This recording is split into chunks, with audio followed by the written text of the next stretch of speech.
මේ සෛලිකා රෝගයෙන් නොහොත් මේ ස්නායු රෝගයට ප්‍රතිකාර තිබෙනවද කියලා. ඔව් තිබෙනවා. අපේ කිසිම බෙහෙතක් මේකට බොන්න දෙන්නේ නැහැ. වේදනානාශක වෙන මැදන් රෝගයෙන් විශාල පිරිසක් අද රටේ ඉන්නවා. මගෙන් ප්‍රතිකාර අරගන්නවා මේ රෝගය සඳහා. දවස් 3ක් හෝ 4ක් නිසි ආකාරම තෙල් ගැල්වීම කරන්න සිද්ධ වෙනවා. අධික වේදනාවක් ගන්නවා. ඒ වගේම රෝගියාට ඒක විඳගෙන ඉන්න අපහසුතාවය ඇති වෙනවා. ආයුබෝවන්. අද ඔබ මම දැනුවත් කරන්න යන්නේ මේ සයිටිකා රෝගය සහ ඊට අවශ්‍ය ප්‍රතිකාර මොනවාද කියලා ඔබව දැනුවත් කරන්න යන්නේ. අපි පළමුවෙන් බලමු මේ සයිටිකා රෝගය කියන්නේ කොහොමද කියලා. සයිටිකා කියලා කියන්නේ අපේ තුනටිය කටියේ සිට පහළට තට්ටන් හරහා විශේෂම කලව බත් කෙනි දෙක සහ ඇඟිලි දක්වාම දිව යන මේ ස්නායු සහ මේ නහර තදවීමෙන් ඇතිවීමෙන් ඇතිවෙන ප්‍රෙෂර් එක මේ ඇතිවෙන තදවීමෙන් ඇතිවෙන වේදනාව තමයි සයිටිකා කියලා කියන්නේ. අපි පැහැදිලිව දන්නවා සයිටිකා කියනකොට මේකේ වැඩිපුරම මේ රෝගීට අපිට වේදනාව ඇති කරගන්නේ වේදනාව ඇති වෙන්නේ විශේෂයෙන්ම අපේ තුනටියෙන් පහළ කොටස් වල තමයි මේ සයිටිකා කියන රෝගය ගොඩාක් දුරටම බලපවත්වන්නේ. සයිටිකා රෝගියෙකුගේ රෝග ලක්ෂණ ඉතාමත්ම පැහැදිලිව අපිට බලා ගන්න පුළුවන් ආකාරය තමයි සයිටිකා රෝගයේ අපි ළඟට ප්‍රතිකාර ගන්නාම අපිට බලා ගන්න පුළුවන්. විශේෂයෙන්ම සයිටිකා රෝගයේ සෑහෙනවා මේ ස්නායු රෝගය. මේ ස්නායු රෝගයේ වැළඳිච්ච රෝගියෙකුගේ රෝගකාරක තත්ත්වය ඉතාමත්ම බහුල වශයෙන් පෙන්වන්න කරනවා. මොනවාද මේ රෝගකාරක තත්ත්ව? අපි දන්නවා සයිටිකා කියලා කියන්නේ අපේ තුනටිය කටියේ සිට පහළට මේ ස්නායු සහ මේ නහර තදවීමෙන් ඇතිවීමෙන් ඇතිවෙන ප්‍රෙෂර් එක මේ ඇතිවෙන තදවීමෙන් ඇතිවෙන වේදනාව තමයි සයිටිකා කියලා කියන්නේ.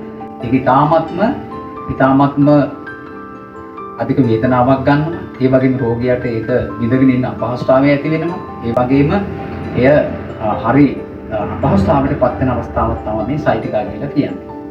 එක එක විදිහට ඒක හඳුන්වනවා. ඉතින් අද අපි ඔබ දැනුවත් කරේ මේ සයිටිකා රෝගයේ හැදෙනකොට මේ සයිටිකා රෝගයේ හැදෙන්නේ කොහොමද කියලාත් අපි බලමු.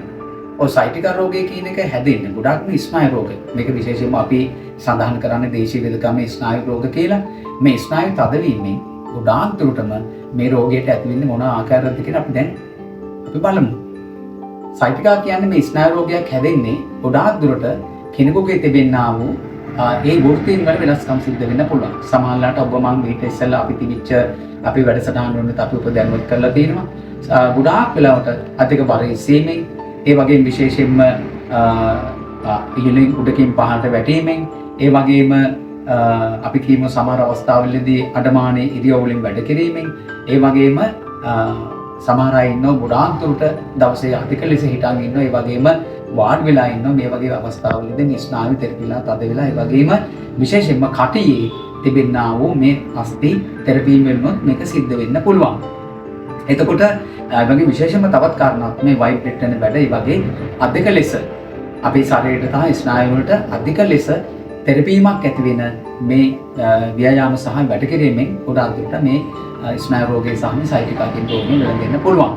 එතකොට මේ රෝගේ වැළඳුනම ඔබට මම ඉස්සෙල්ලා පැහැදිලි කරා මේ රෝගී රෝග ලක්ෂණ විශේෂයෙන්ම ඒ අධික වේදනාව, කැක්කුම වේදනාව, ඒ වගේම අධික අපහසුතාවය වැනි ඒ වගේ අධික වේදනානාශක ගන්න ඕන මට්ටමටම මේ රෝගය පත් වෙන රෝගයක් තමයි මේ සයිටිකා නොහොත් මේ ස්නායු රෝගය කියලා කියන්නේ.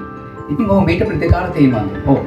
මම ඔබට පැහැදිලි කරා දැන් කොටස් දෙකක් තුනකින් ඔබ සමන්විත කරා මේ රෝගය කුමක්ද, මේ රෝගය හැදෙන්නේ කොහොමද, ඒ වගේම මේ රෝගය හැදුනට පස්සේ මේකෙන් ඇතිවෙන වේදනාව සහ මේකෙන් ඇතිවෙන පීඩන මොනවාද කියලා මම ඔබ දැනුවත් කරා. දැන් අපි බලමු මේ සයිටිකා රෝගයෙන් නොහොත් මේ ස්නායු රෝගයට ප්‍රතිකාර තිබෙනවද කියලා. ඔව් තිබෙනවා.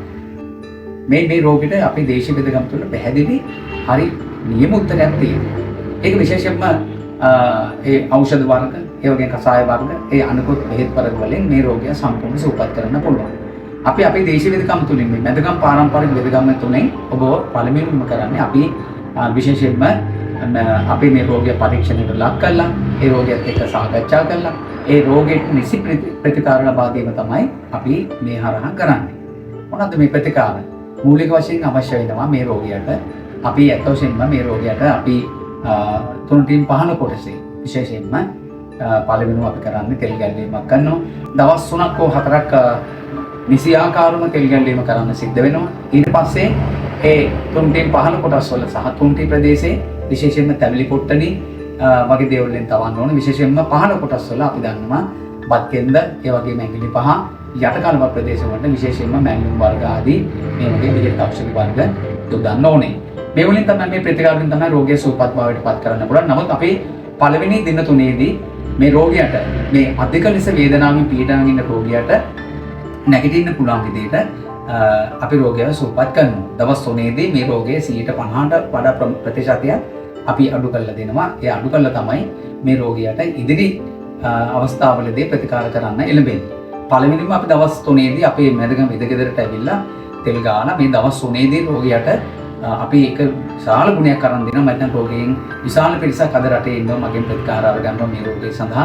ඒ රෝගීන් දන්නවා මේ වීඩියෝ එක බැලුවොත් ඔබට දැනේ. ඒ බලන අය දන්නවා මේ රෝගයට අපි ප්‍රතිකාර කරන්නේ කොහොමද? නිසි ප්‍රතිකාර මේ රෝගයට තියෙනවා. සයිටිකා නොහොත් මේ ස්නායු රෝගයට අපේ තුන්ටේ සිට පහළට ගමන් කරන මේ රෝගයට නිසි උත්තර දෙනවා. මොකද මේක විශේෂත්වයක් තියෙනවා අපේ වෙදකමේදී.